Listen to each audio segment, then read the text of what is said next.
చందమామ కథ తాయెత్తు మహిమ. ఒకనాటి ఉదయం నగరంలోకి ఒక అతి స్థూలకాయుడు ప్రవేశించాడు. అతడి ఒడ్డు పొడుగు ఏ మానవ మాతృడికి ఉండదు. ఈ స్థూలకాయుడు ఒంటి నిండా నల్లని బట్ట కప్పుకొని ఉన్నాడు. వాడి లావుపాటి జబ్బకు ఒక తాయెత్తు కట్టి ఉన్నది. వాణ్ణి చూసి పిల్లలు దడుచుకొని పారిపోయారు. ఆడవాళ్ళు ఇళ్ళ తలుపులు మూసుకున్నారు. వాడు అతి కష్టం మీద తన స్థూల శరీరాన్ని ముందుకు నడిపిస్తూ, తాయెత్తు మహిమ తెలుసుకోవాలంటే త్వరగా రండి అని అరుస్తున్నాడు. కానీ వాడు మాయగాడేమోనని భయపడి ఎవ్వరూ వాణ్ణి సమీపించలేదు.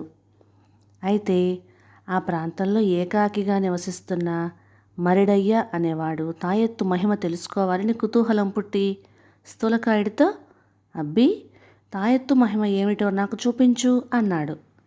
స్థూలకాయుడు మరిడయ్య కేసి యగాదిగా చూసి, నా వెంటరా అంటూ మరిడయ్యను ఊరి బయటకు తీసుకుపోయి మర్రి చెట్టు కింద ఆగి తన జబ్బకు కట్టి ఉన్న తాయెత్తు విప్పాడు. అంత పెద్ద జబ్బకు సరిపోయిన తాయెత్తు మామూలు మనిషి జబ్బకు కూడా సరిపోయేదానిలాగా చిన్నదైపోయింది. ఇప్పుడేం చూసావు? నేను దీన్ని జబ్బకు కట్టి వెళ్ళిపోతాను. నేను నీకు కనపడకుండా పోయినాక కానీ దీని మహిమ నీకు తెలీదు. నువ్వు దీన్ని వదిలించుకోవాలంటే మరెవడి జబ్బకైనా కట్టాలి, కానీ మరో మార్గం లేదు అంటూ ఆ స్థూలకాయుడు మరిడయ్య ఏదో అడగబోయేంతలో వినిపించుకోకుండానే తాయెత్తు మరిడయ్య జబ్బకు కట్టి గబగబా నడుచుకుంటూ వెళ్ళిపోయాడు. వాడు వెళ్ళిన వైపే చూస్తూ ఉండిన మరిడయ్య తన జబ్బకు కట్టి ఉన్న తాయెత్తును చూసి అద్దరిపడ్డాడు. తరువాత తన శరీరం అంతా కలయ చూసుకుంటే వాడికి మూర్ఛ వచ్చినట్టయింది. మరిడయ్య అతి స్థూలకాయుడుగా మారిపోయాడు. మరిడయ్య నెత్తి నోరు బాదుకుంటూ ఆ మనిషి వెళ్ళిన వైపే ఆయాసపడుతూ పరిగెత్తాడు. వీధి మలుపు తిరిగేసరికి ఒక సన్నని మనిషి నల్లబట్ట కప్పుకొని పోతూ కనిపించాడు. మరిడయ్యకు తాయెత్తు మహిమ తెలిసిపోయింది. తాయెత్తును వదిలించుకోవాలంటే స్థూలకాయం పోయి మామూలు మనిషి కావచ్చు. తన ఇంటికేసి తిరిగి వచ్చిన మరిడయ్యను చూసి ఎరిగిన వాళ్ళంత నిర్ఘాంతపోయి, ఇందులో ఏదో మోసం ఉందని తెలిసే మేము బయటికి రాలేదు. ఆ దరిద్రగొట్టు తాయెత్తును తెంపి అవతల పారేయ్ అన్నారు. వారి సలహా పాటించి మరిడయ్య తాయెత్తును విప్పి దూరంగా గిరాటు వేశాడు. కానీ అది వెంటనే వచ్చి మరిడయ్య జబ్బకు అంటుకున్నది. అంతేకాదు, ఇప్పుడు అది నిప్పులా కాలటం మొదలుపెట్టింది. మరిడయ్య దాన్ని తీసే ప్రయత్నం మానుకున్నాకే అది చల్లబడింది. మరిడయ్యకు పెద్ద చిక్కే వచ్చింది. నెల పొడుగునా తినడానికి తెచ్చుకున్న తిండి గింజలు 2 రోజులు కూడా రాలేదు.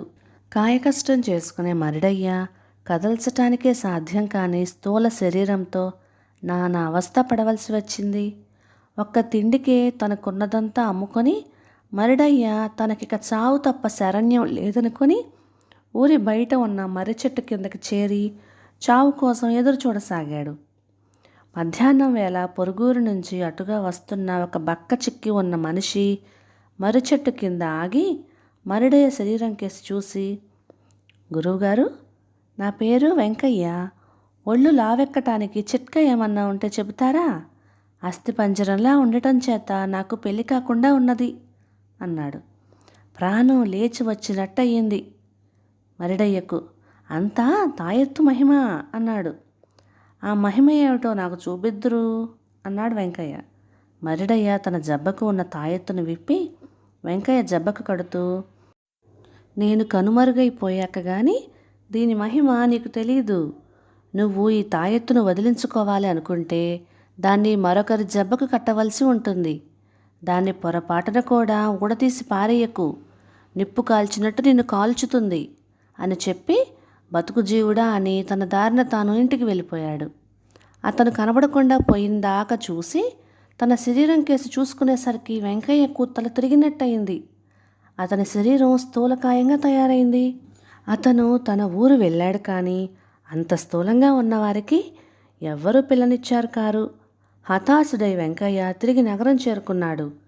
వెంకయ్యకి ఇప్పుడు శవంలాగా ఉన్నప్పుడే సుఖంగా ఉన్నట్టు స్పష్టమైంది. అతనికి కూడా తిండి సమస్య ఏర్పడింది. అతను కాషాయ వస్త్రాలు ధరించి ఇల్లిల్లు తిరిగి ముష్టి ఎత్తుతూ ఎలాగో జీవించసాగాడు.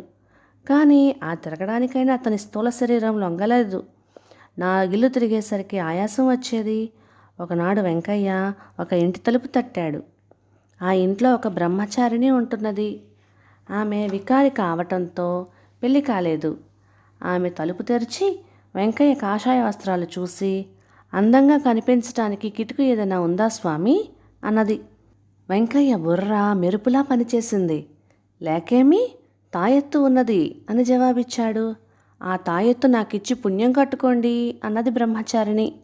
వెంటనే వెంకయ్య తన తాయెత్తు విప్పి ఆమె జబ్బకు కడుతూ, నేను కనిపించకుండా వెళ్ళిన తరువాతనే ఈ తాయెత్తు మహిమ నీకు తెలుస్తుంది.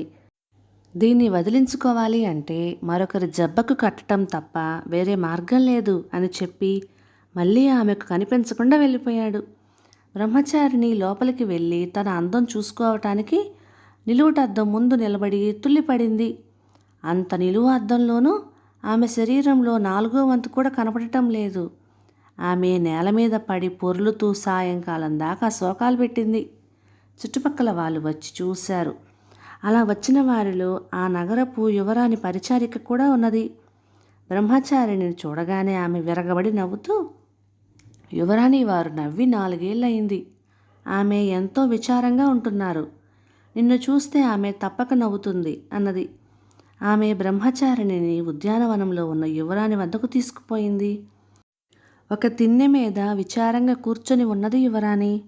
భూతకిలా ఉన్న బ్రహ్మచారిణి వయ్యారంగా నడుస్తూ ఉండడం చూడగానే ఆమె గలగలా నవ్వేసింది.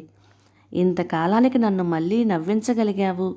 నీలో ఏ మహత్తు ఉన్నది అని యువరాణి బ్రహ్మచారిణిని అడిగింది.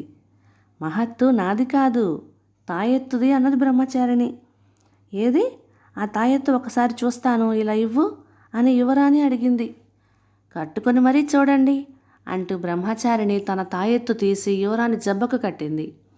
మరొకరి జబ్బకు కట్టినప్పుడే దీని మహిమ వదులుతుంది అని చెప్పేసి వేగంగా తన ఇంటికి వెళ్ళిపోయింది. బ్రహ్మచారిణి కదలగానే యువరాణి పల్లకి ఎక్కి రాజభవనానికి బయలుదేరింది. కొద్ది దూరం పోయేసరికి బోయీలకు పల్లకి బరువు ఎక్కువైనట్టుగా అనిపించింది. ఇదే సమయంలో పల్లకీలో నుంచి యువరాణి పెద్దగా ఆర్తనాదం చేసింది. ఆ కంగారులో బోయీలు పల్లకీని కింద పడేశారు. పల్లకి విరిగిపోయింది. యువరాణి భూతకిలా లేచింది. పరిచారికలు ఆమెను అతి కష్టం మీద అంతఃపురానికి నడిపించుకుంటూ పోయారు. తన తండ్రిని చూడగానే యువరాణి బావురుమని ఏడుస్తూ జరిగిన సంగతి చెప్పింది. ఒక్కగానొక్క కూతురి పరిస్థితి చూడలేక రాజు తాయెత్తును తెంపి దూరంగా పారేశాడు. కానీ మరుక్షణమే అది వచ్చి యువరాణి జబ్బకు కరుచుకొని నిప్పులా కాల్చసాగింది. ఆమె పడే బాధ సహించలేక తండ్రి మనస్సు వెలవెలలాడిపోయింది. రాజు ఆ తాయెత్తును తానే కట్టుకున్నాడు. యువరాణి ఎప్పటిలా నాజూకుగా తయారైంది. కానీ రాజు స్థూలకాయుడైపోయాడు. రాజుగారు గనుక తిండి సమస్య లేదు, కానీ దుస్తులు, సింహాసనము, కిరీటము, ప్రతిష్ట సమస్యలే కూర్చున్నాయి.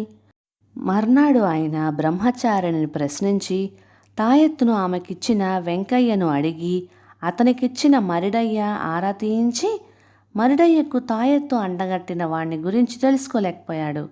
చివరకు ఆయన నిండు సభలో తాయెత్తు గురించి చెప్పి తన తాయెత్తు కట్టించుకున్న వాడికి తిండి వగేరా ఏర్పాట్లు చేస్తానన్నాడు. అప్పుడు ఒక మనిషి తాయెత్తు కట్టించుకునేందుకు ముందుకు వచ్చాడు. వాడే మరిడయ్యకు తాయెత్తు అంటగట్టినవాడు. వాడు మళ్ళీ స్థూల శరీరం తెచ్చుకొని హాయిగా రాజమందిరంలో తింటూ యువరాణిని వినోదపరుస్తూ జీవించసాగాడు. అసలు ఆ తాయెత్తుని ఎవరు, ఎప్పుడు, ఎవరి కోసం తయారు చేశారు అన్న సంగతి ఎప్పటికీ తెలియలేదు. కథ సమాప్తం. ఇక ఈ కథ మీకు నచ్చినట్లయితే ఇలాంటి మరెన్నో తెలుగు చిట్టి పొట్టి కథల కోసం please like, share and subscribe to my channel. Thank you.